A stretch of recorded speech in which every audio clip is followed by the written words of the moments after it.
conseguindo fazer? Você conseguiu pegar a ideia? Como que tá? Boa noite, professor. Tá me ouvindo? Sou sim. Consegui. Eles só não conseguiram enviar lá. Mas eu resolvi aquele problema lá. Eu fiquei um bom tempo quebrando a cabeça daquilo, mas depois eu consegui fazer. Mas de resto tá tranquilo. E obrigado pela ajuda. Qual o problema?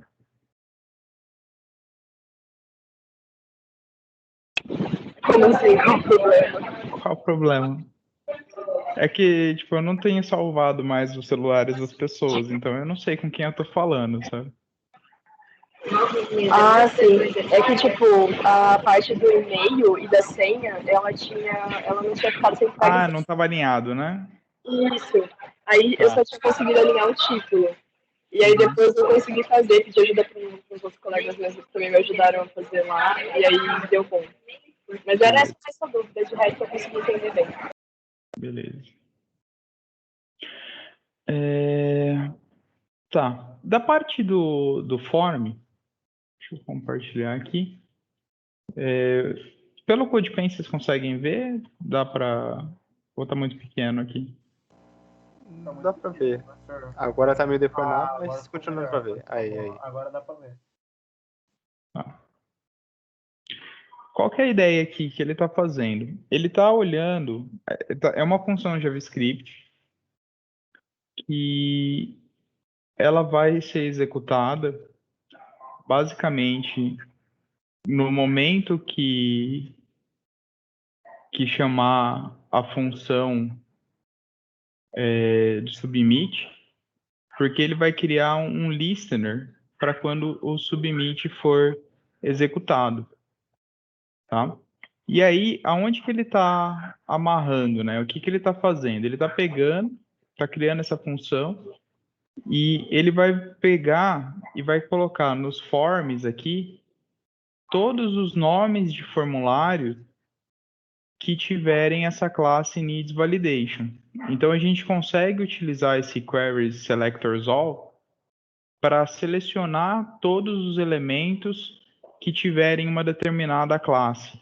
Igual a gente faz o get element by ID, onde a gente pega um único elemento, se a gente quisesse fazer uma seleção, criar um vetor de um conjunto de elementos, a gente poderia usar essa query de elementos, como se a gente estivesse fazendo um select dos elementos disponíveis no nosso HTML, na nossa estrutura DOM.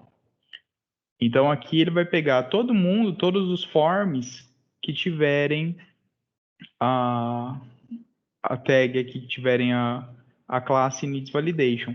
Então, se eu retirar o needs validation aqui do meu form, mesmo que eu manter todo o resto da estrutura, essa nossa validação, ela já vai deixar de funcionar. E aí ele vai pegar isso e aqui ele vai fazer uma amarração com os objetos que entrarem dentro dessa categoria. Ele vai criar um array, vai separar esses elementos aqui, então ele vai iterar eles e vai executar e vai fazer a validação dos objetos desse formulário. E aqui ele vai impedir o tratamento natural do form. Então, o nosso formulário, aqui eu estou utilizando alguns dos elementos do HTML normal. Eu estou mantendo, por exemplo, o pattern aqui. Esse atributo pattern do input, vocês sabem para que ele serve? Alguém já pegou aqui? Eu não sei não. Não. Nunca nem Tá. vi. Beleza. Calma. Pattern, só deixa eu checar se eu não tô olhando. Ah, é meio que pra validação, pra meio que dar uma. Não é bem máscara, para o tipo de dados que vai ser o. Pra meio que. como dizer. É para falar como que tem que ser os atributos que vão ser inseridos. Isso. Tipo, Como que, esse como que vai... colchete vai dizer que tem que colocar um número de 0 até 9. Aí a Isso. chave significa que são 3 números. Isso.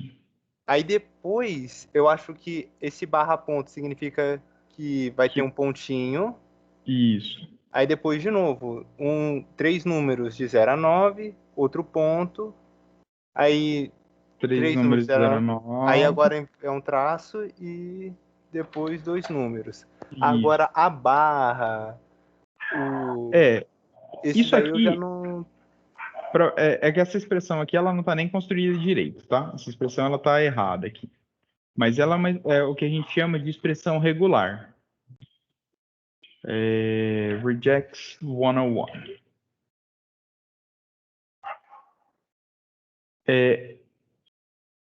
Isso é uma expressão regular. Expressão regular a gente usa para selecionar valores dentro de um texto.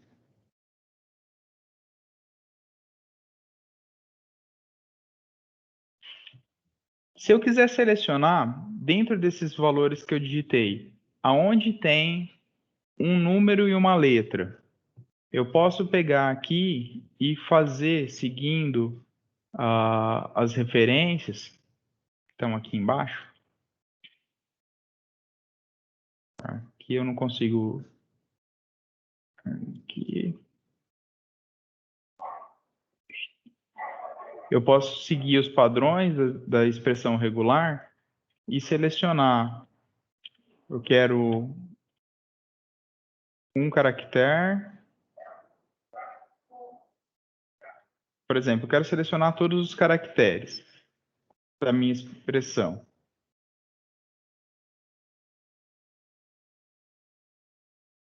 Então, ele vai mostrar na minha expressão regular todos os locais que atendem essa expressão que eu criei.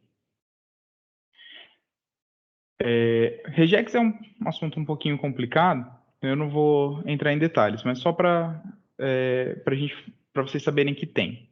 Depois eu passo algum conteúdo em texto, mas que eu não vou entrar aqui em detalhes nesse momento. Mas o que acontece? A gente consegue utilizar o regex para fazer o padrão e utilizar aqui no pattern do HTML. Então, se eu quero garantir, eu me perdi na minha tela, e o meu elemento ele vai ter três valores de 0 a 9, depois ele vai ter ponto, aí ele vai ter mais 3 valores de 0 a 9,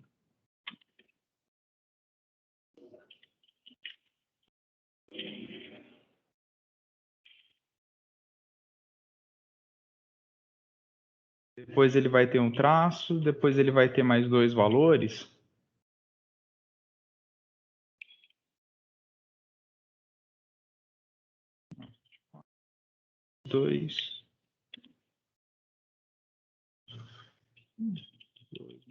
Traço 72. Bom,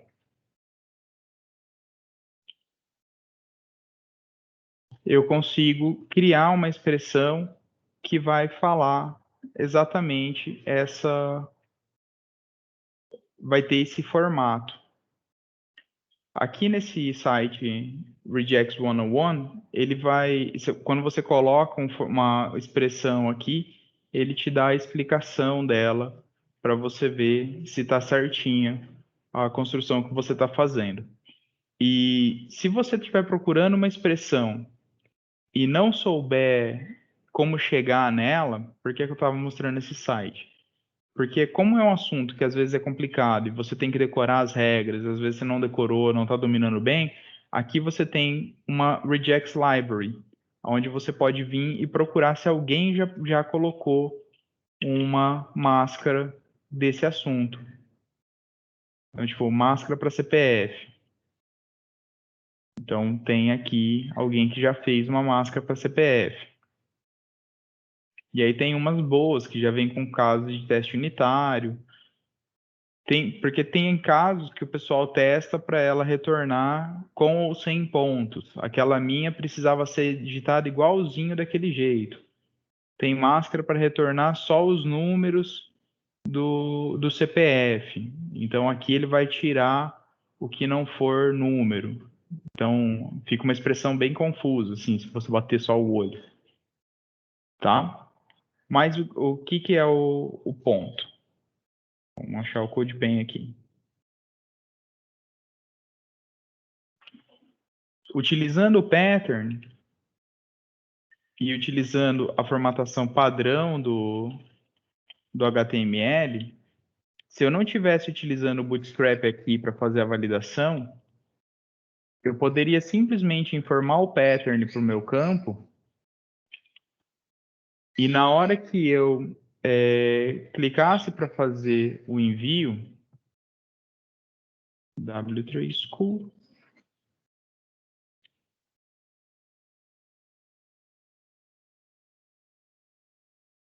que é com JavaScript.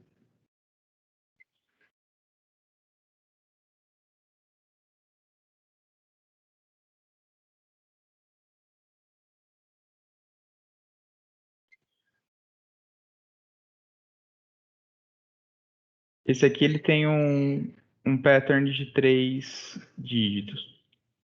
Se eu não respeito esse valor, ele vai falar que o campo precisa corresponder ao formato que é exigido, tá?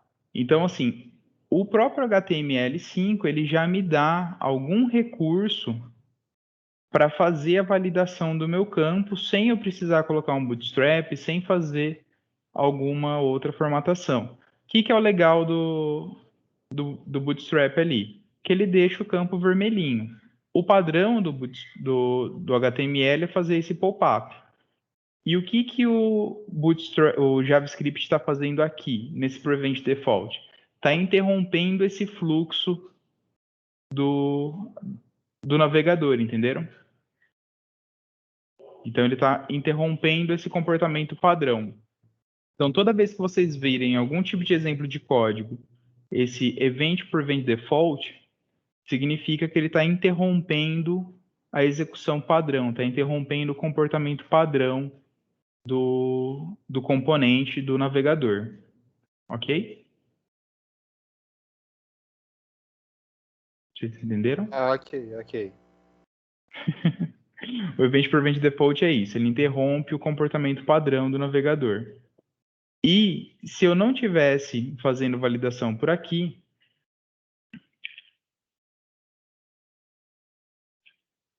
ok, então desabilitei aqui. Como eu tenho os required ali, ele passou.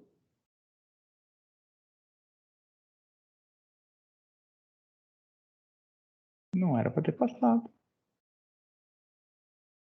Deu erro aqui em algum lugar no meu JavaScript.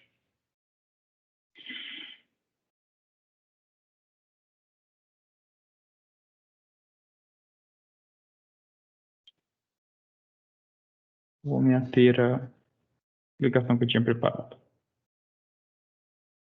Se a gente faz a programação normal do HTML sem pegar a validação do Bootstrap, o pattern vai servir para fazer essa validação para a gente. Então a gente coloca um formatinho de máscara aqui, colocando qual que é o tipo de valor que a gente quer e o número de casinhas que a gente quer contar, o símbolo que a gente quer utilizar, só que esse valor ele ainda não está exibindo para o usuário. Por isso que a gente faz sempre um conjunto entre o pattern e o placeholder quando a gente está utilizando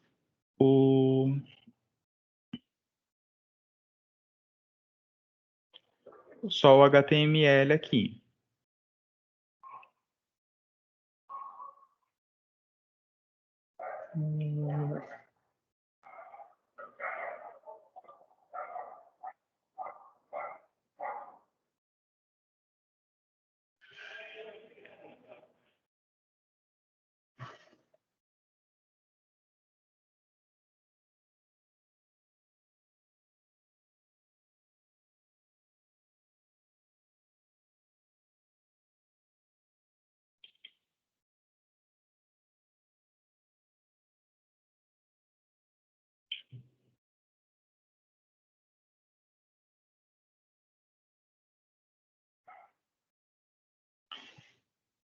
Um outro jeito que a gente pode auxiliar o usuário a não digitar coisa errada aqui, como que seria?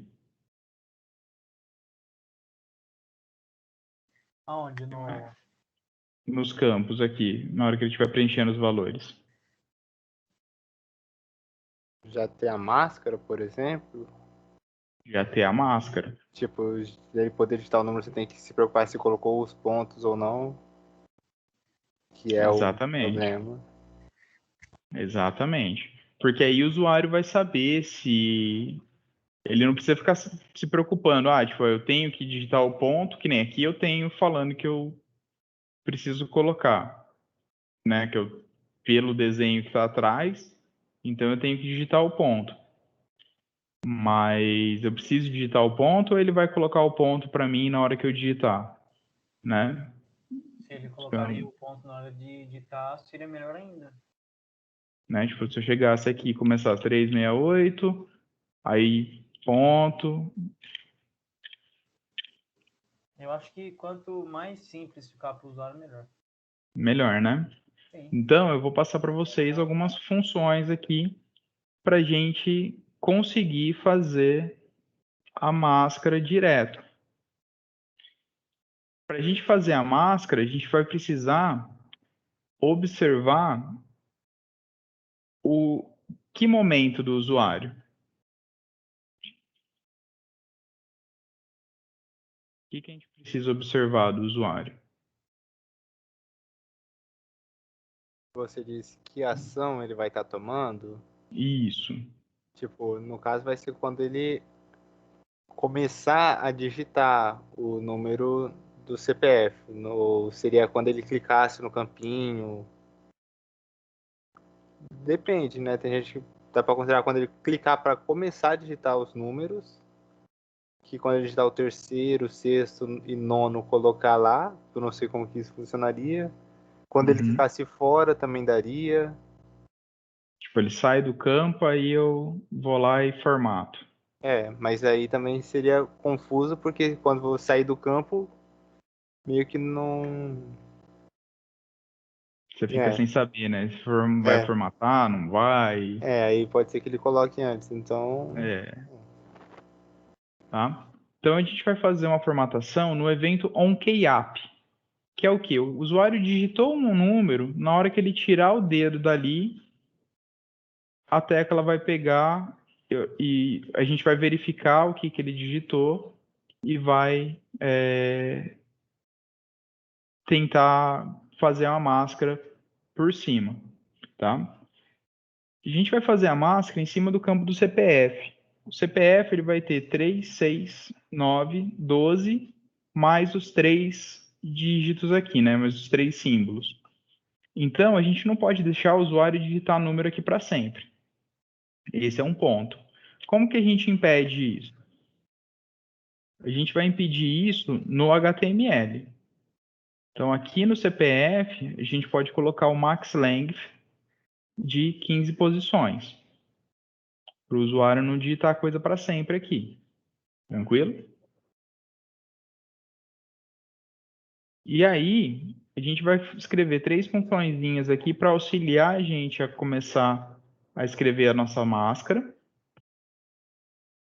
E depois a gente vai fazer o nosso código aqui da máscara usando o regex. Na verdade, eu vou copiar os códigos porque está pronto. Só acho que Tá? eu não tô doido. Na verdade, não seriam 14, porque depois do traço são só 2 dígitos. Tipo, é 3.3.3, aí traço, aí são 2, né? Não é? O CPF. Aí no placeholder você colocou o traço e 3x de novo. Na verdade, seria só 2, né? 2, né? 3, 6, 9, 10, 11, 12, 13, 14. Ok.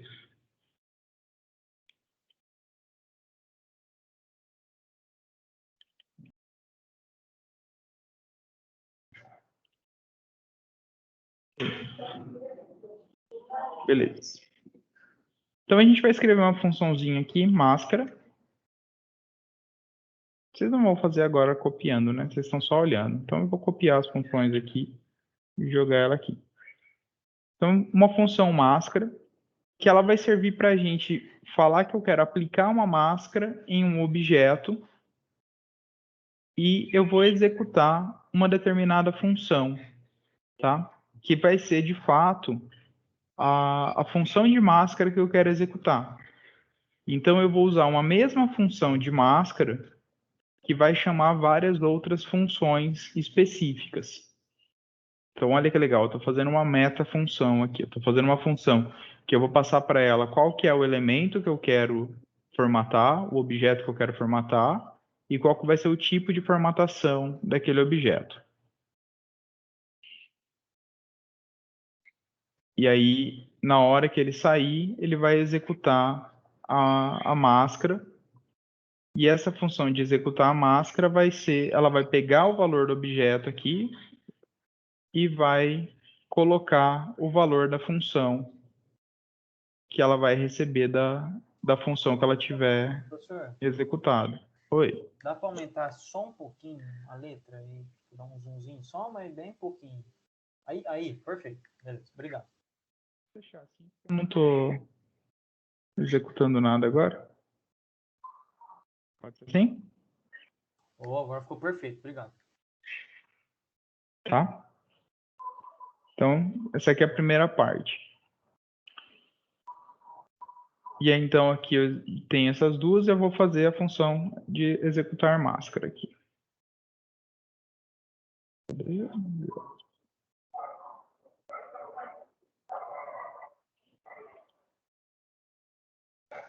Executar máscara está aqui. Eu vou precisar de uma outra função auxiliar que vai ser só para me ajudar a eu não ter que ficar pegando aquele document.getElementById, sabe? Quando a gente Sim. precisa pegar um elemento do HTML, a gente não precisa falar document.getElementById. Então eu vou substituir essa expressão por ID. Então eu vou falar o ID do objeto e quando eu chamar a função ID, então ele vai retornar um objeto para mim. Então ele vai fazer o getElementById e vai me retornar um objeto que eu quero quando eu escrever o ID. Ok? E aí eu vou escrever a minha função de máscara.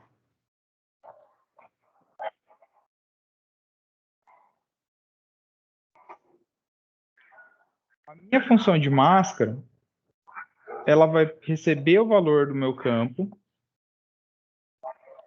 e eu vou usar o replace para executar um regex dentro desse campo. Então eu vou aplicar uma série de funções de regex dentro do meu campo para ir formatando ele de acordo com o que eu quero. Ok? Então, Nil, ele vai fazer mais ou menos o que você falou, só que cada vez que ele receber um novo valor do usuário. Sabe, de pegar o terceiro dígito, de pegar o sexto dígito, o nono dígito ali e ir posicionando o caractere. Sim. A gente vai posicionar esses valores utilizando o regex. Ok? Ok. Então aqui a gente vai só, nesse momento, a gente só aceita que a função deva funcionar. E eu preciso chamar essa função de fato, né? Então eu vou fazer um window load aqui para chamar essa minha função. Então vou ter que escrever um script. Vou colocar esse script no HTML para ele ficar organizadinho lá no finalzinho dele.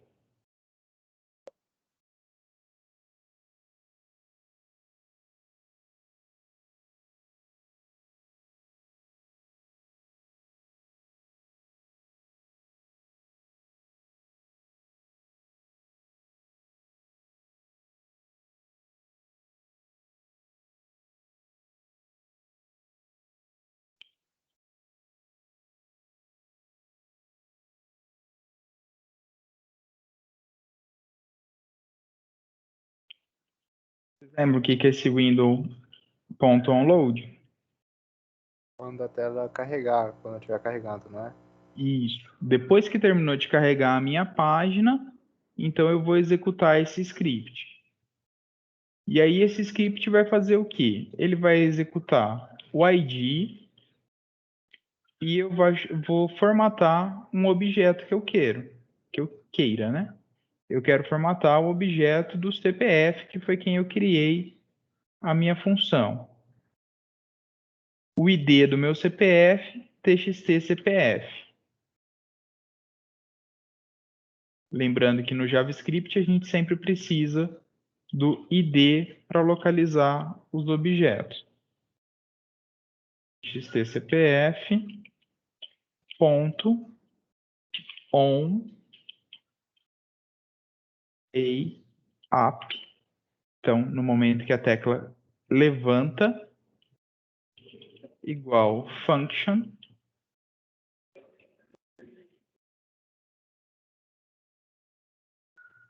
Aí eu vou chamar a função máscara. Eu vou chamar a função máscara para formatar quem? O TXT CPF de O novo. campo, né? Eu vou formatar o TXT CPF, não é? E quem que está chamando essa função que eu estou colocando aqui? Não é o próprio TXT CPF? Sim. Então, aqui, o objeto que eu vou passar para a máscara é o this, que é esse mesmo objeto. Ok? Porque quem está chamando essa função aqui é o objeto TXT CPF. É o evento do objeto TXT CPF. Ok? Ok. Então, como esse objeto está chamando essa função, eu posso falar this object, e aí eu vou chamar a minha máscara de CPF, que é a MCPF. E se tudo deu certo, se nada deu muito errado, agora quando eu começar a digitar, deu errado. Algo deu errado. Imagino. Vamos ver.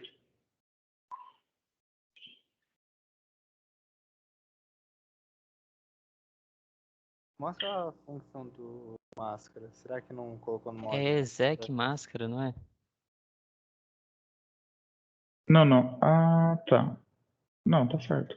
Tipo, a Certo. máscara é o objeto depois a função. Ver se eu não esqueci de ninguém aqui.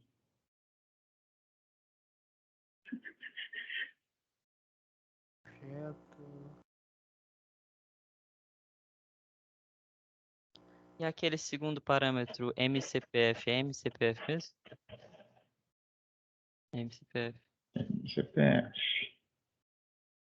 Tipo, no máscara.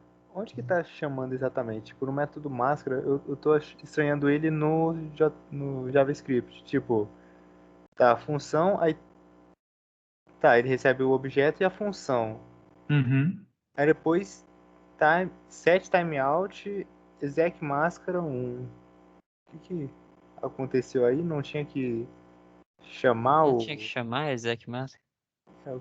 Não tinha que chamar isso? A gente pode estar muito errado, né, Nil? Mas, Provavelmente, é, então, mas não sei.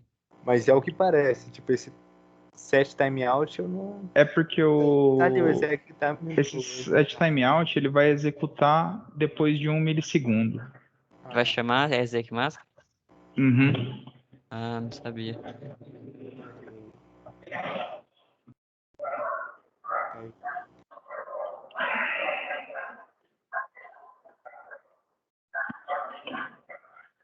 Deixa eu ver aqui. Data aqui. Aqui. E a MCPF precisava de um parâmetro, não precisava? Você tinha colocado lá um parâmetro V. É o próprio valor dela. Aí, V. Quem chama MCPF tá passando V? Não, mas a MCPF ela vai pegar o próprio valor da máscara aqui. O próprio valor da função. Que aqui no exec máscara, que vai executar a MCPF. Quando eu executo a máscara, ele vai colocar a função aqui, vai atribuir a MCPF a v underline fun, e aí no exec máscara ele vai chamar vfun, vai ser o valor do objeto ponto value igual o resultado da função. Então aqui vai ser igual o resultado de MCPF. O valor do objeto ponto value vai ser igual ao Entendi. valor da MCPF.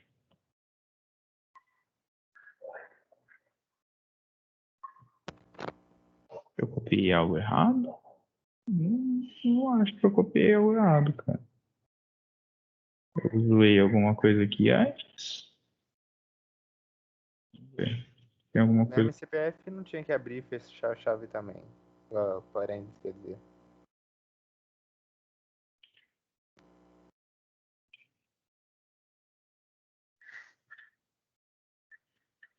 Deixa esse CPF.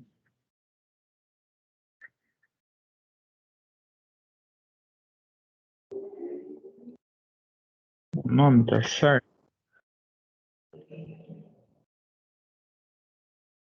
Ele faz a diferenciação de. Na onde que Tipo, é porque o CPF não faz. Não, tá certo. Questão assim, isso pode ser só. Diz a minha.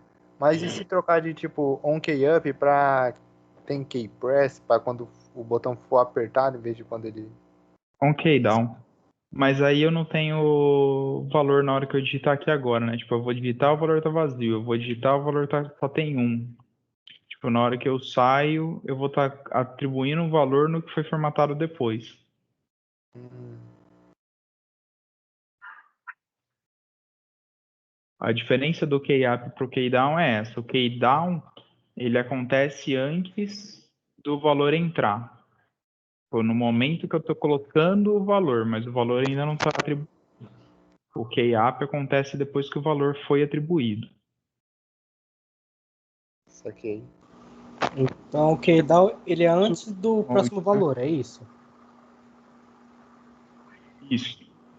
E se colocar para colocar o ponto antes da quarta e da Deixa sétima? Então, gente, tem 2 window load aqui, né?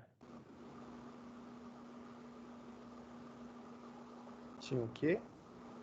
Tem outro window load nessa minha tela já. Ah.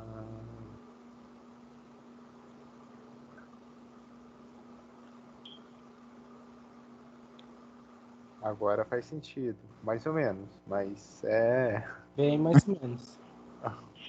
É porque já tinha uma Ah, função window.onload aqui que eu estava utilizando para fazer o modo escuro. tá. Que é o modo escuro que inclusive eu zoei ele em algum momento aqui.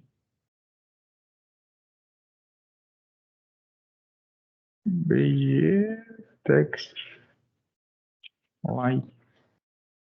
É o modo escuro ao contrário.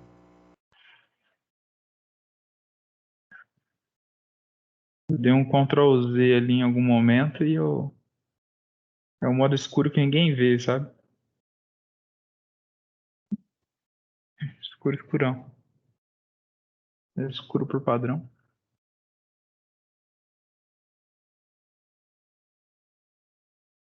Modo escuro do avesso. Fundo apagado, fundo aceso, sei lá. Beleza. Então, a nossa função de máscara funcionou.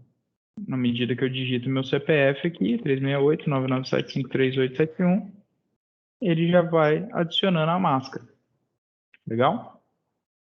E aí a gente consegue fazer isso para várias outras máscaras como CNPJ, telefone. Vou fazer isso para telefone, CNPJ.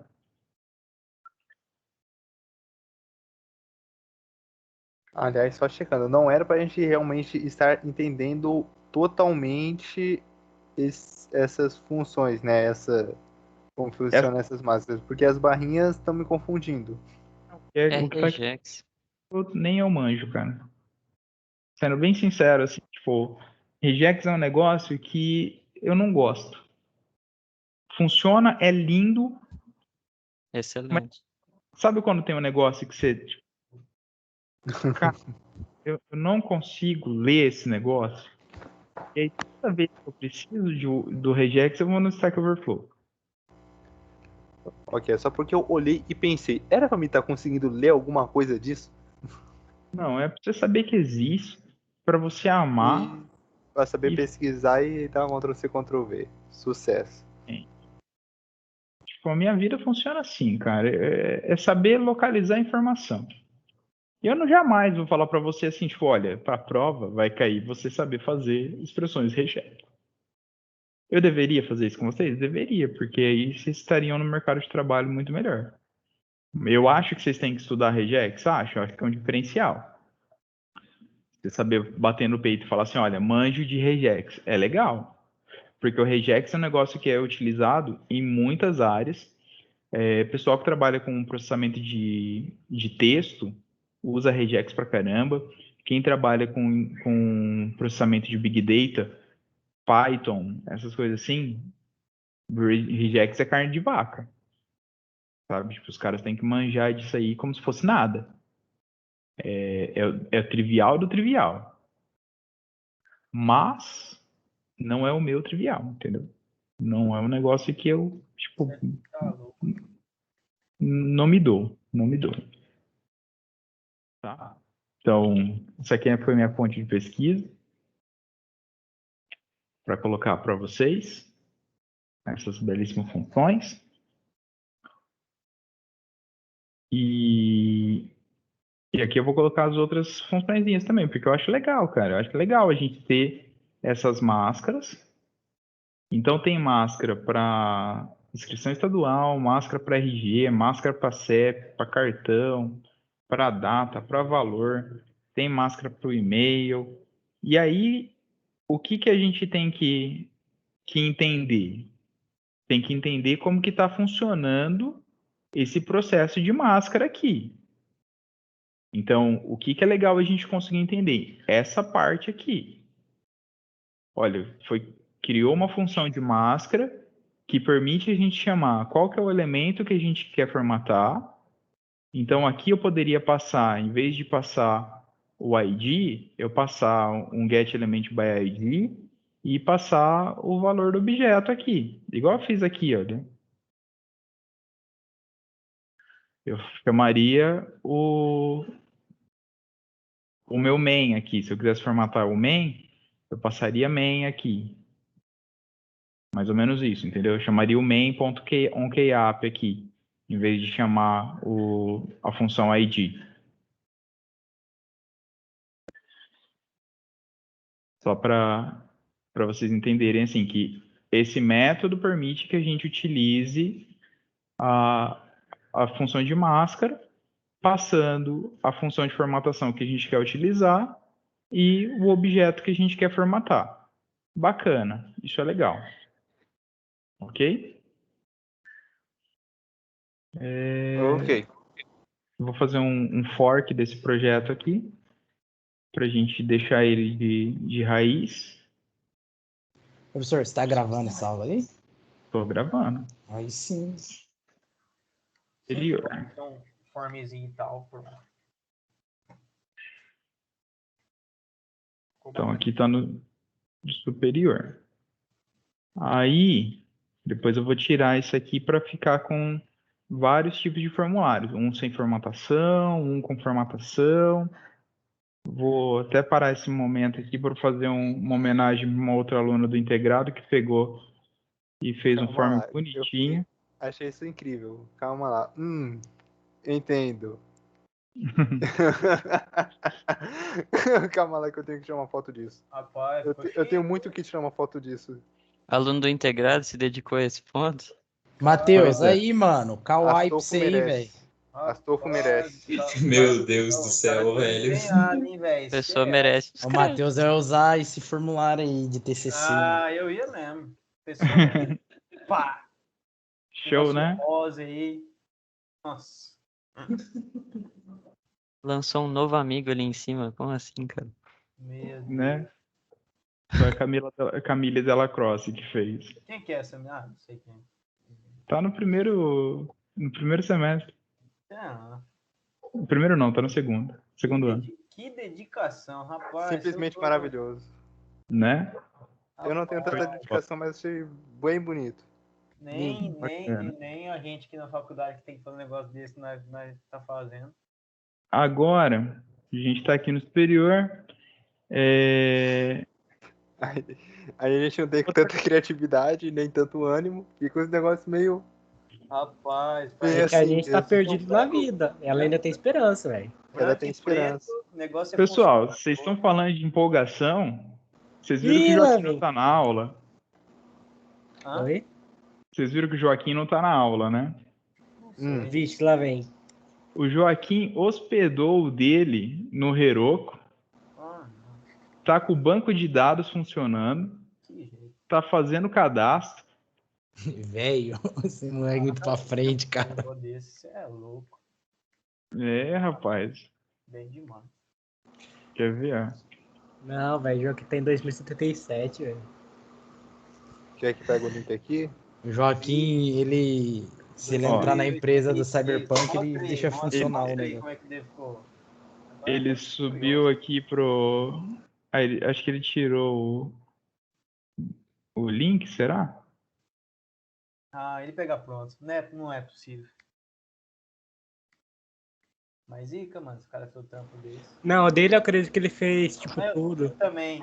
Que ele é bem noiado, né? Bom, mas aí o que ele colocou aqui no dele que eu achei legal? Bom, eu não tô achando o dele. Mas ele colocou um negócio aqui no dele que ficou massa, que foi isso aqui, ó. Deixa eu pegar o outro que eu já deixei pronto.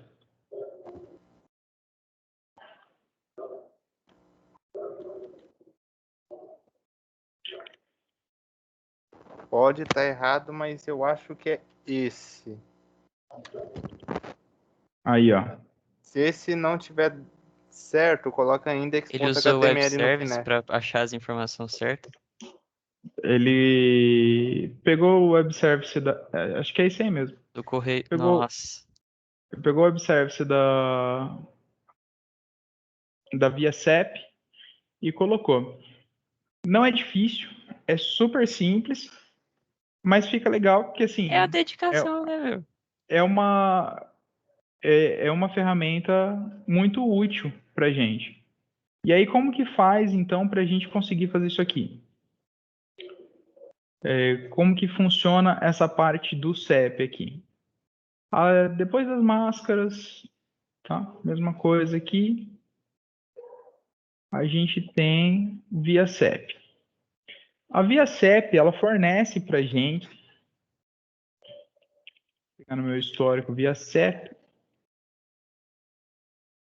um web service gratuito com o código para implementar isso aqui. Então, aqui no código dela, você vai ver lá, tipo, eu quero esses 15080, 430, sei lá. Existe. Então, ela vai te passar esse código aqui para você fazer um formuláriozinho nesse esquema. Tá? O deles é bem simples. Então, você pode só formatar esse modelo. Como que é o esquema? Baseia-se em ter uma função de limpa formulário CEP, uma função meu callback, tá? A função limpa formulário, ela vai pegar os elementos rua, bairro, cidade, UF e o IBGE. Você precisa ter todos esses elementos? Não precisa, você vai ter os elementos que você quiser utilizar. Então, se você quiser ter CEP, bairro e rua, CEP, cidade e rua, você pode colocar só os elementos que você for querer ter. Então, tipo, eu não vou utilizar estado e não vou utilizar o IBGE, porque meu programa só vai funcionar dentro da cidade. Então, tudo bem, você coloca rua, bairro, cidade ali, ou rua e bairro, e tá tudo certo. Você só tem que tirar de todas as funções e colocar na sua página só rua e bairro. Mas aí você coloca todas essas funções dentro do teu programa. Então, você vai copiar a função limpa formulário, a função meu callback, que ela vai pegar esse conteúdo.logradouro, conteúdo.bairro, conteúdo.localidade. E se não tiver o CEP, ele vai retornar um alert, então ele vai fazer um pop-up na tela, falando que não existe e vai limpar os campos, né? Vai chamar a função limpa formulário CEP, que vai limpar esses campos. A função pesquisa CEP é a função principal do web service. Ela vai utilizar, olha lá, o replace de novo que a gente utilizou para fazer a máscara. Ele vai fazer uma limpeza dos campos, esse /d aqui ele vai pegar tudo que for dígito, então ele vai tirar os caracteres especiais, vai pegar só os dígitos, vai pesquisar se existe um valor de CEP digitado ali e vai fazer uma validação se tem 8 dígitos digitados, ou seja, 0 a 9, 8 caracteres. Vai pegar esses 8 caracteres do CEP e vai colocar na variável valida CEP. Vai pegar e vai chamar a função TESP CPF. E aí aqui ele vai preencher os seus campos com uma mensagenzinha de 3 pontos aqui por padrão, mas aí você pode colocar outra coisa. No meu eu coloquei carregando. No meu exemplo aqui eu coloquei carregando para ficar mais bonitinho do que só 3 pontinhos. E ele vai fazer uma chamadinha URL aqui. Tá? Ele vai criar um script e vai falar que o fonte desse script, o SRC desse script, é o endereço do web service da via CEP, a URL deles, mais o CEP que você digitou. Então ele vai concatenar isso com o valor que você digitou e vai chamar a função meu callback. Então ele vai colocar o valor junto com o meu callback. Então aqui ele já vai fazer o tratamento para vocês dessa requisição no servidor externo. Então aqui ele está fazendo uma requisição no servidor de CEP deles e pegando as informações para vocês. Ok? Muito confuso isso? É ok, só me estranha muito com a linguagem JavaScript, mas enfim, só um comentário. Por quê? Só porque, tipo, vou concatenar as coisas aqui, eu só com mais e tá tudo certo. Também. A falta de tipo, você lança um var ali, var script. Qual que é o tipo, caralho? Sei lá. Tipo é Deus, cara. Eu, hein? Mas tá tudo bem, vamos lá. O var script aqui, ele tem o tipo de documento, ele é um tipo objeto. Não é, porque o tipo dele é um objeto. Ele está criando um objeto aqui. Ele está criando um objeto do tipo script. E aí ele vai executar. Vai atribuir no atributo src do objeto script. Então é como se a gente estivesse escrevendo naquela posição ali. É como se a gente estivesse escrevendo o script src. Entendi.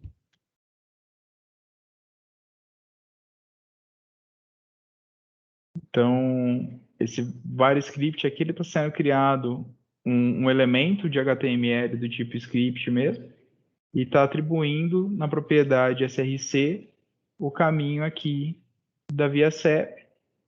E aí aqui ele vai atribuir um filho para esse script, que vai ser o... Tipo, na verdade, ele vai atribuir no body esse script. Então, até aqui, esse script ainda não faz parte da página.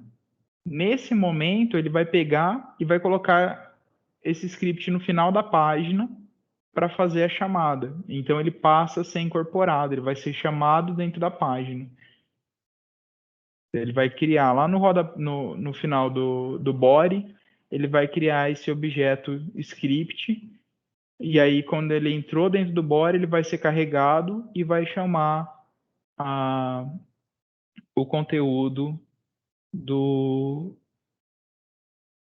da via CEP. Então ele vai trazer essas variáveis conteúdo aqui, que vai ser a resposta que o web service vai dar. Então ele vai pegar o resultado do web service e vai preencher os elementos aqui no meu callback.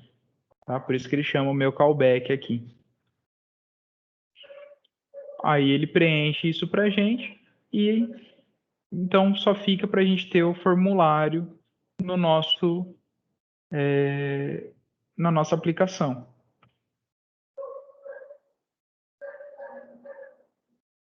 Acharam muito complicado?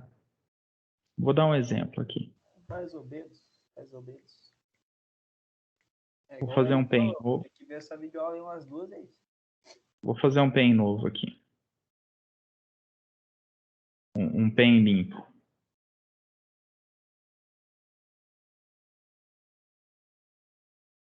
Vamos ver se limpinho se rola. Eu criei aqui um formuláriozinho limpo. E eu copio essas funções.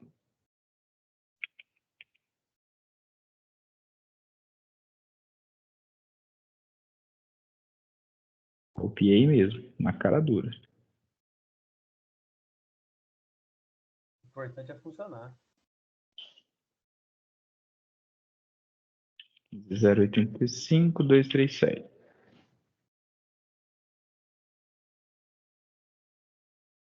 Show. Beleza. Em que momento que ele chamou as funções? Que momento que ele executou a pesquisa CEP? Parece que foi quando você trocou o foco, ou não? Exatamente. Então, no evento onBlur Ah, tá. do meu elemento CEP. Ok?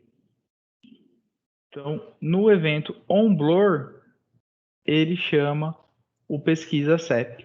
Só para eu confirmar, esse on blur seria a perda do foco. E o ganho do foco seria o Exatamente. que? On gain? OnFocus. On focus. Ah, focus. OnFocus ou GetFocus. Beleza. Em JavaScript, qual que é? Nossa. Ah, cada linguagem tem um nome de chamar seu ganhar foco, seu perder foco. Tudo é diferente. É inferno.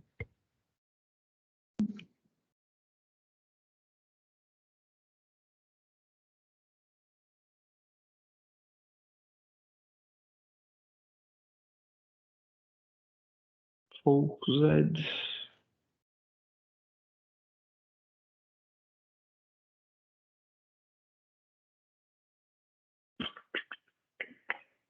GetFocus.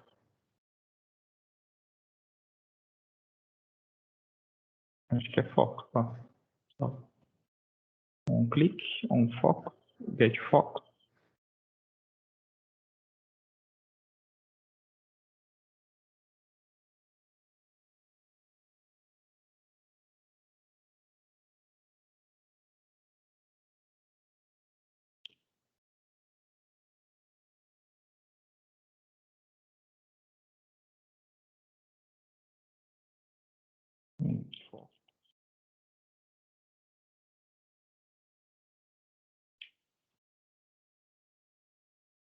É um foco.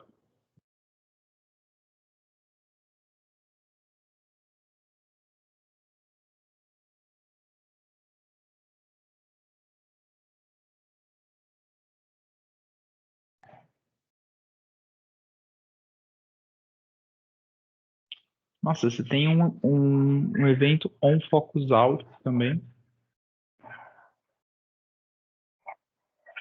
Que que é seria o. Ah, pode falar. ao on blur.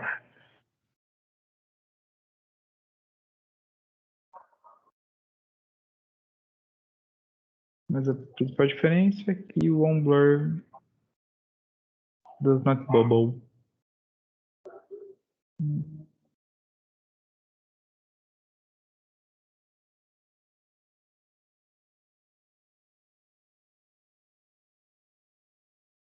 Eu acho que se você precisa mudar de elemento para o filho, tipo, você precisa controlar para quem que você vai pular depois do foco, depois que você perde o foco, o on blur não te dá o controle. Então você precisa usar o on focus out para conseguir a informação, para conseguir controlar esse tipo de informação. Entendi. Eu compreendi corretamente aqui. Eu sempre utilizei o on blur, sempre vi o pessoal trabalhando com programação do on blur. Não tinha usado um focus out. E um focus out e um focus in. Que é o momento que está entrando em foco. Você ainda não está em foco. Você vai entrar. Que o on foco é o momento que você recebe foco. Ok? Beleza. Aí. E aí, pessoal? Para a próxima aula, então, o que vai ficar é para fazer esse nosso validação com bootstrap aqui do superior se tornar uma validação com bootstrap do superior com máscara, com CEP automático e com luzes piscantes. O que vocês acham? Não vou botar esse aí, não. Ah, cara, põe luzes piscantes. Velho, não vou não. Não pode colocar a música de Shingeki tocando no fundo? Aí, beleza, aí eu coloco. Aí eu Aí, apoio. desse- Aí eu faço. Esse negócio de Mas direitos autorais esse negócio. que direito autoral, cara. Ah. E aí eu tinha falado que a gente ia começar a dar uma olhada na questão do PHP, né? Beleza, eu fiz esses formulários aqui e na aula passada eu mostrei para vocês como que a gente hospedava o nosso formulário no GitHub, né? Sim. Para colocar ele lá para você conseguir acessar o seu código. Por que a gente consegue acessar um formulário no GitHub e consegue ver ele online? Qual que é a diferença? Assim, o que o GitHub está fazendo para a gente? Hospedando. Hospedando. E o que significa ele estar hospedando esse código? Qual que é a diferença dele estar hospedando esse código e, tipo, sei lá, por que eu não posso estar hospedando meu código? Ou que tipo de código será que o GitHub conseguiria hospedar? E, será que eu consigo colocar qualquer tipo de programa lá no GitHub para funcionar? Não. Se você colocar um programa de desktop, sei lá, em Visual Basic, você não vai rodar. Não, beleza, mas qualquer coisa web ele vai conseguir colocar lá? Não sei. Creio que sim. Não vai. Ou não. Então não vai não. Não vai. Ele vai conseguir colocar essas páginas simples que a gente está colocando. Tá? essas páginas simples que a gente está fazendo aqui no CodePen até agora, que são páginas que quem está renderizando para a gente é só o nosso navegador. O que a gente está fazendo? É só a casca da página. Para renderizar essas páginas, o que a gente precisa? Carregar tudo na nossa máquina e exibir. Não é? Porque a gente está mostrando HTML, está mostrando CSS, está colocando JavaScript, mas o JavaScript está escrito no arquivo que está junto com a página, né? Às vezes está dentro da página, igual aquela parte do window.onload ali, estava dentro da página. Então, esses códigos, eles estão juntos do nosso arquivo. Eu só preciso ter todos eles na minha máquina e o meu navegador pega e abre, não é? Então, qual que é o papel do servidor de hospedagem nesse momento?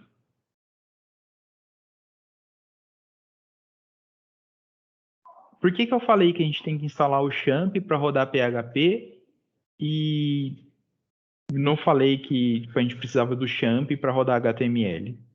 Qual que será que é a diferença, então, de ter um servidor de hospedagem e de ter um servidor que rode PHP?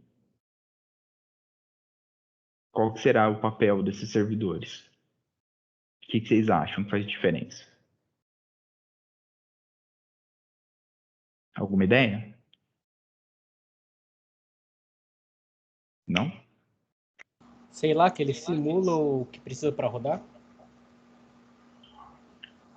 Basicamente, quando a gente está falando de um servidor de hospedagem, que nem o papel que o GitHub está fazendo para a gente, ele é como se fosse um HD na nuvem que está disponibilizando um caminho para que a gente consiga ir lá e localizar um arquivo que a gente precisa, tá?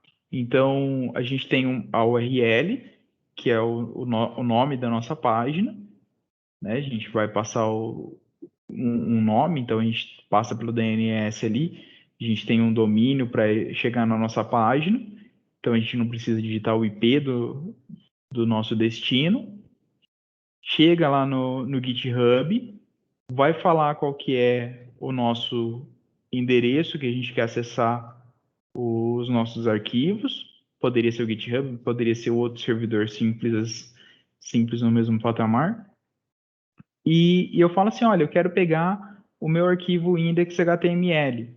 Aí ele vai lá e vai olhar assim, você quer esse index.html aqui? Beleza, toma isso aí. E aí, na hora que a gente abre o index.html, ele tem as suas dependências ali, né? Ele vai olhar e vai falar assim, eu preciso do arquivo do Bootstrap. O Bootstrap está colocado lá no servidor do Bootstrap. Então, ele vai lá e baixa o arquivo do servidor do Bootstrap. Então, ele vai lá, como se fosse um HD também, pega e traz para minha máquina o arquivo do Bootstrap. Aí ele vai lá e olha assim, você colocou uma foto aqui. Essa foto está no GitHub. Pega ali e traz essa foto aqui também. Então, eles estão só servindo arquivos.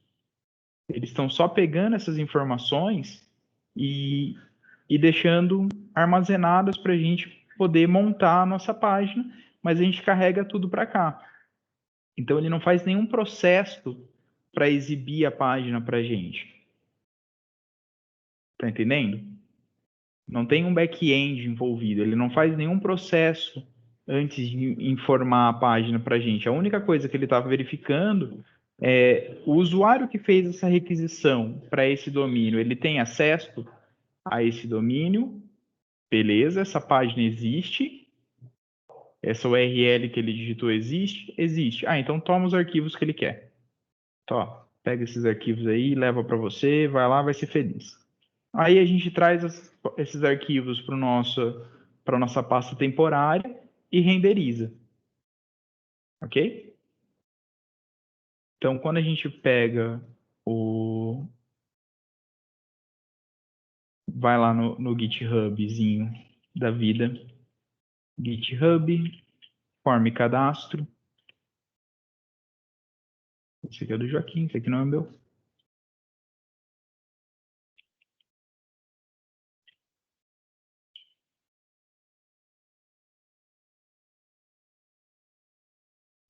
Eu não tô vendo o GitHub, eu tô vendo só a área de trabalho. Tá toda parada ali. Eu tô achando primeiro antes de Sim. arrastar. Quando eu venho aqui no GitHub, o GitHub ele já é um servidor de arquivos, né? Basicamente. Aí, já que os arquivos já estão lá, o que ele fala? Ele fala assim, você quer acessar essas páginas aqui, cara? Vai ser feliz, então. Então, você tem que ir nesse domínio seu aí.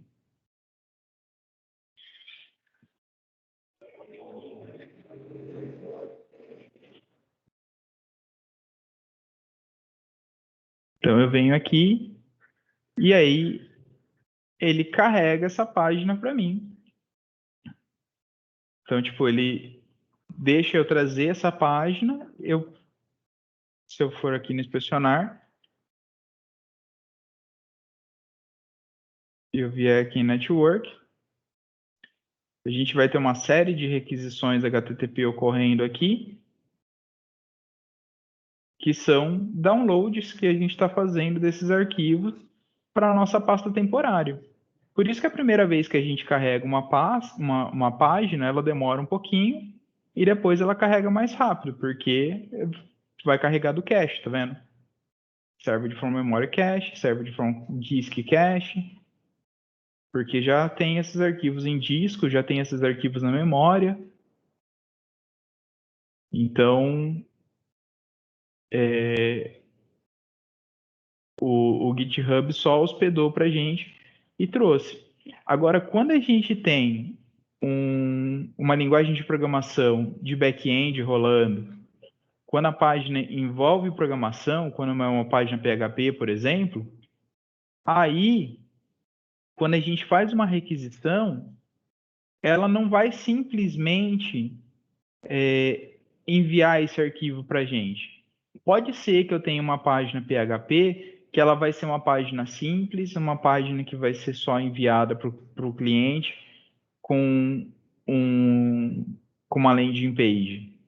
Por exemplo, uma página de login que vai ter só o formulário para o cara entrar na página. Só que uma vez que o cara fez o formulário, preencheu o formulário de login, ele vai ter que entrar na página, vai ter um processo para ele entrar naquela página. Então, o processo para ele entrar naquela página, as verificações que vão ocorrer na parte lógica do sistema, quem vai estar fazendo essas verificações, ele não vai ser simplesmente algo do tipo, olha, pega esses arquivos aqui e pode ser feliz. Não, ele vai precisar parar e processar essas informações. Quem vai processar essas informações para a gente, aí vai ser o Apache. Então, no caso do PHP, vai ser o Apache. No caso do Java, tem o Tomcat, tá? Mas aí a gente vai ter um servidor que vai estar sendo responsável por fazer o processamento da linguagem de programação, fazer o processamento da parte lógica da página. Então, ele não vai estar simplesmente hospedando o arquivo, ok? Então, algumas vezes, quando vocês verem questão de hospedagem, tem que ver aonde está hospedando o arquivo, se ele suporta a linguagem de programação que a gente quer, se ele suporta a parte de processamento de informações. Porque, por exemplo, o GitHub ele não permite que a gente faça a hospedagem do PHP lá. Que ele não suporta ele não te dá permissão para trabalhar com as requisições de post, por exemplo. Com certeza o GitHub, na sua estrutura em si, os servidores dele são capazes de lidar com isso, mas ele não deixa você ser servido por esse serviço, por questão de segurança. Então, o servidor onde você está trabalhando a sua hospedagem, ele pode te limitar nesses aspectos. E, dependendo da linguagem que você estiver trabalhando, o servidor pode simplesmente não estar com os programas que precisa instalados ali. Porque eu posso ter uma máquina Linux e não ter o Apache instalado naquela máquina. Ok? Assim como eu posso ter uma máquina Windows e não ter o Apache instalado na minha máquina Windows. Então, se eu não tenho o Apache instalado na minha máquina Windows, eu vou baixar o Apache na minha máquina Windows. E aí, quando eu quiser baixar o Apache, eu baixo o XAMPP, que é o mais fácil. Então, quando a gente baixa o XAMPP ou o WAMP, ele vai baixar uma arquitetura para a gente, que é um conjuntinho de aplicativos. Então, ele já baixa o Apache, o MySQL, o PHP e, no caso do XAMPP, o Python também. Tá? Por isso que ele é XAMPP com 2 P's. Mas toda a parte de AMP geralmente é feito pelo Apache MySQL PHP. Então, o AMP é a arquitetura Windows Apache MySQL PHP. LAMP é Linux Apache MySQL PHP. Ok? Eu tenho isso em slide? Tenho. Podia estar fazendo bonitinho? Podia. Não, não vou. Vocês estão acompanhando? Não, não sei. Sim. Vocês não falam comigo? Ó, Tá tentando. aí, filho. Sim, é que tá assustando mesmo. É isso aí. Sei lá, já perdi. Só tô olhando só. Ai, ai. Olha de boa. Bom, o que acontece? De qualquer forma, a gente vai precisar colocar os nossos arquivos em algum lugar que consiga dar conta. Se eu instalei o XAMPP, significa que eu instalei o Apache em algum lugar na minha máquina, certo? Então, tem um lugar que o Apache vai olhar e vai falar assim, olha, ali é a pasta dos arquivos do PHP. Ali estão os arquivos que eu consigo olhar e falar são arquivos das páginas de internet. Então, qual que vai ser essa pasta do XAMPP? Vai ser aonde eu instalar o XAMPP. Então, no meu caso, eu instalei o XAMPP no D2 ponto. E aí eu instalei o XAMPP dentro da pasta XAMPP, porque eu sou meio passado. Dentro do XAMPP tem a pasta htdocs. E aí dentro dessa htdocs é onde é onde ele considera o seu servidor do Apache. Então, para eu rodar qualquer arquivo e ele considerar que está dentro do servidor de Apache, ele tem que estar dentro da htdocs.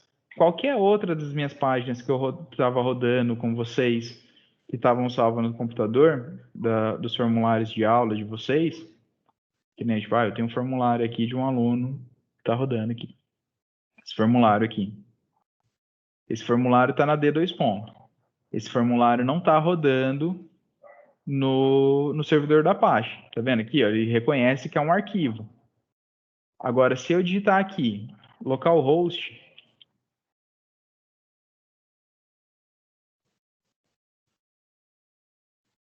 aí aqui ele está reconhecendo que são as páginas, as pastas que eu tenho dentro do meu servidor do Apache. Então, se eu tiver uma página dentro do localhost, que esse localhost é a pasta htdocs, tá vendo aqui? Pasta XAMPP aqui, revisão PHP aqui, revisão PHP aqui. Então, tudo que está dentro da htdocs, ele entende que é o localhost. Então, ele entende que esse aqui é o meu servidor. Então, se eu precisar rodar um projeto do PHP, eu preciso rodar ele aqui dentro do localhost. Então, eu fiz uma aplicaçãozinha chamada localhost/requisição index.php. Requisições index.php. Bonito. muito bonita, que ela mostra se ela recebeu algum parâmetro por get ou por post. Então, quando eu recebo uma requisição aqui na minha pasta, na minha página index.php, que está hospedada no meu servidor na pasta requisições aqui, aí ela executa e ele processa e executa o processamento aqui para me dar essa resposta. Ok? Então aqui eu tenho processamento ocorrendo em linguagem PHP.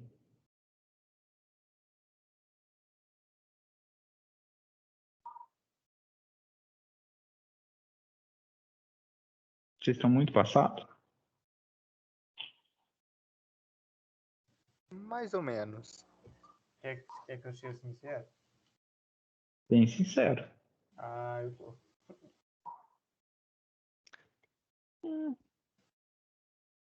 Mas não é algo ó. Tá. Ah, depois é só assistir de novo. É, Umas 3 vezes de videoaula aí. 5 vezes eu vou entender, mas assim, não é algo, nossa, nunca vou aprender. Não, dá pra ver. Tá? Deixa eu colocar um cabeçalho fora aqui, só para a gente ter alguma coisa aparecendo, né? Cara, você falar pra mim que isso aí é PHP, eu já assusto.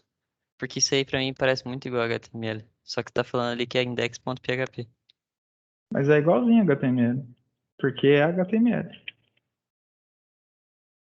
Agora, aqui é PHP, aqui é PHP, aqui é PHP, aqui é PHP. É que eu estou fazendo uma página híbrida entre PHP e HTML. Só para a gente ter uma resposta. Como eu falei, o foco desse momento aqui hoje não é isso, não é o mostrar a linguagem. É para vocês ficarem um pouco assustados só. Só um pouco, não é para ficar muito. Não, relaxa, o objetivo tá alcançado.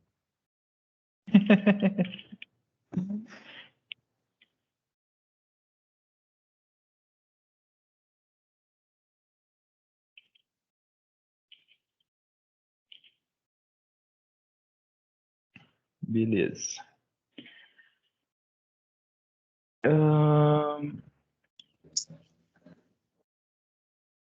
Deixa eu fazer um negócio aqui.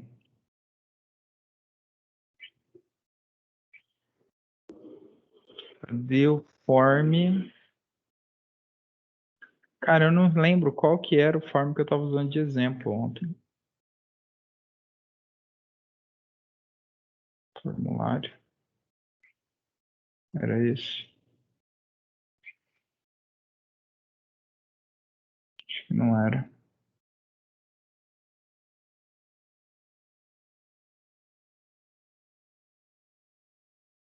Form.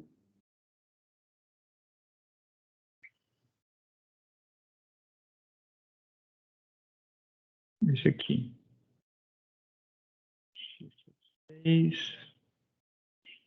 Então aqui eu tenho um formzinho de login.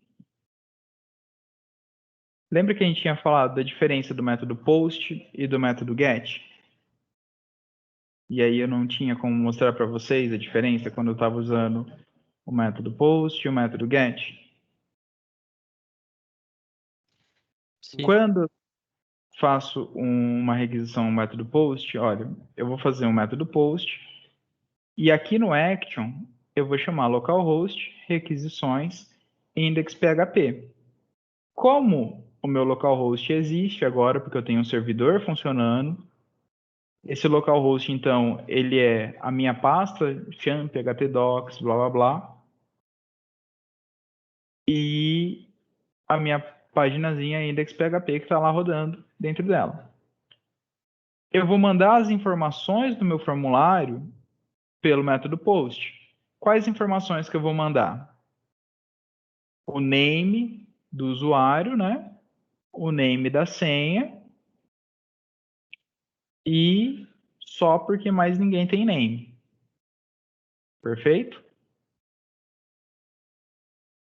São as duas informações que eu estou mandando. Vou executar esse cara aqui. Já estava executando aqui, né? Então, Fernando, @gfone. Já. E aqui. Vou celular isso aqui. Entrar. Então, olha só. Quando a gente faz esse envio, no PHP, ele vai receber o valor por post. E aí, olha só, na URL ficou limpinho, ó, não apareceu nada. E na variável veio lá, usuário, o valor que recebeu, senha, o valor que recebeu. Então, isso aqui ele recebe como um vetor. Vai vir como um vetorzinho, index PHP, um vetor cifrãozinho underline post. Então, essa variável underline post aqui é a variável que traz todas as nossas, todos os valores que a gente vai receber por post. Tá? E se eu receber por get, vou voltar lá, vou trocar o meu index HTML. Se eu mudar para get,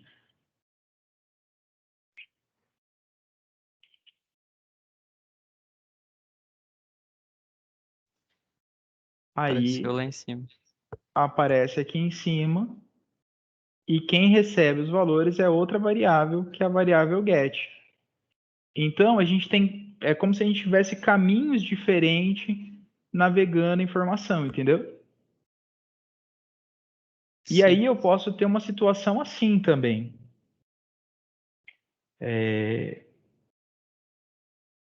Eu posso ter uma situação.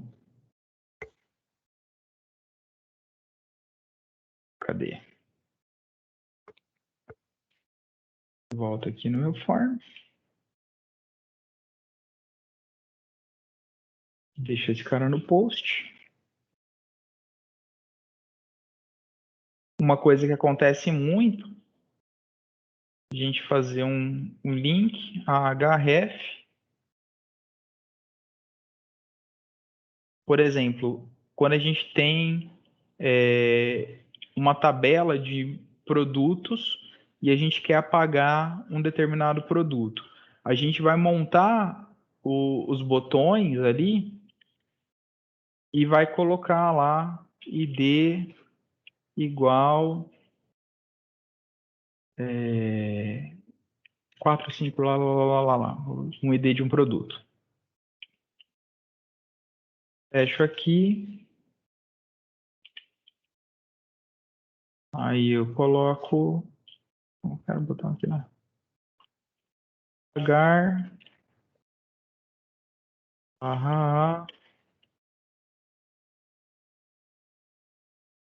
S igual btn danger. Ficou feio? Ficou, mas tudo bem. Faço um link chamando uma determinada tela, passando essa informação por get, que vai passar o ID daquele produto que eu quero apagar. Poderia ser ou um caminho específico, ou apagar action igual apagar e comercial.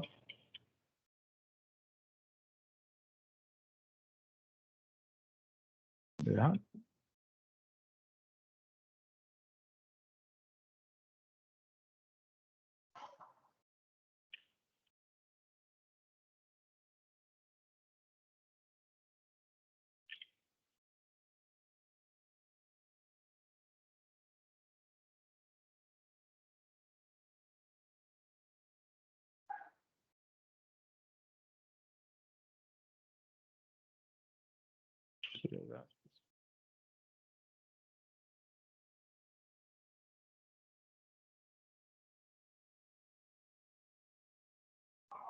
Passei que a ação vai ser apagar e o ID, o valor que eu quero.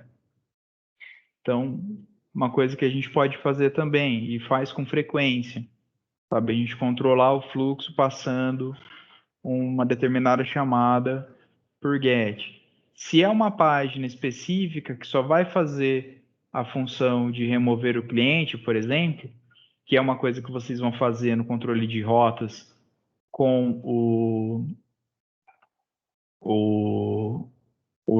React, que fica mais fácil, aí a gente não precisa ter o index aqui, né? Porque a gente vai estar utilizando uma única tela para fazer o controle das rotas.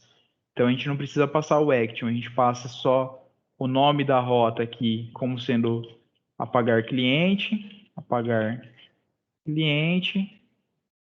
barra, e aí passa o parâmetro por get 4, 5, alguma coisa. E já sabe que a gente quer apagar esse ID. A gente já sabe que vai ser esse o cliente que a gente vai apagar. No PHP, a gente precisa deixar os parâmetros mais explícitos assim. Mas a gente tem esse controle de informações pelo get e informações pelo post. E a gente consegue também controlar informações das requisições pelos outros métodos HTTP, ok? Pelo put, pelo delete. Então, dependendo do que a gente quiser fazer, a gente consegue controlar as informações pelo que está vindo e sabendo qual que é o tipo de método que a gente está chamando do formulário, ou a gente pode chamar o get e passar a ação que a gente está querendo fazer com um determinado ID. Ok?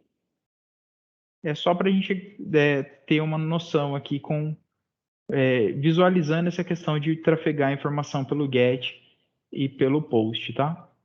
Por isso que eu fiz essa introzinha aqui com o PHP. Não precisa falar muito não, gente. Ok.